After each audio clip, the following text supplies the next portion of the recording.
আসসালামু আলাইকুম রহমতুল্লাহি ওয়া বারাকাতুহু। হ্যালো গাইস, সবাই কেমন আছেন? আশা করি ভালো আছেন। তো মায়ের বাঁধন সমাজ কল্যাণ সংস্থার পক্ষ থেকে আমরা ত্রাণ নিয়ে আসছিলাম। আসার পরে আমরা যা দেখলাম, এখানে একটা বাড়ি আছে যেটা আশেপাশে থমথমে পানি, কোনো ধরনের রাস্তাঘাট কিছুই নাই, ওনাদের যাতায়াত করার মতো কোনো ব্যবস্থা নাই। এই জন্য এখান থেকে ওনারা চলে গেছে। আগে এখানে লোক ছিল, আপনারা দেখতে পাচ্ছেন এই দিক দিয়ে কোনো বেড়া কিছুই নাই, সব ঢেউ চলে গেছে। পানি কমে গেছে অ্যাকচুয়ালি। পানি যখন বেশি হয়েছিল প্রায় এতটুকু পানি ছিল, এখন বর্তমানে পানি কমছে। এই জন্য মোটামুটি মাটি উটি দেখা যেতেছে এখানে।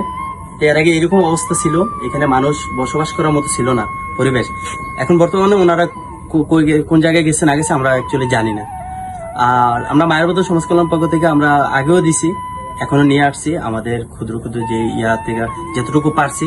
শুধু আমরা ত্রাণ না, আমরা টিন টান বা অনেকের ঘর দুয়ার অনেক কিছুই করে দিছি আমরা। তো আপনারা সবাই দোয়া করবেন। আর আজকে ভিডিওটা করার উদ্দেশ্য হলো এটাই, আপনারা যদি আমাদের পাশে থাকেন ইনশাল্লাহ আমরা ভবিষ্যতে আরো বড় বড় পদক্ষেপ নিতে পারবো, আরো মানুষকে আরো বেশি করে সাহায্য করতে পারবো। তো সবাই দোয়া করবেন আমাদের মায়ের বাঁধন সমাজ কল্যাণ সংস্থার জন্য, যাতে আমরা ভবিষ্যতে আরো ভালো কাজ করতে পারি। আজকে এই পর্যন্ত। আসসালামু আলাইকুম রহমতুল্লাহি ওয়া বারাকাতুহু।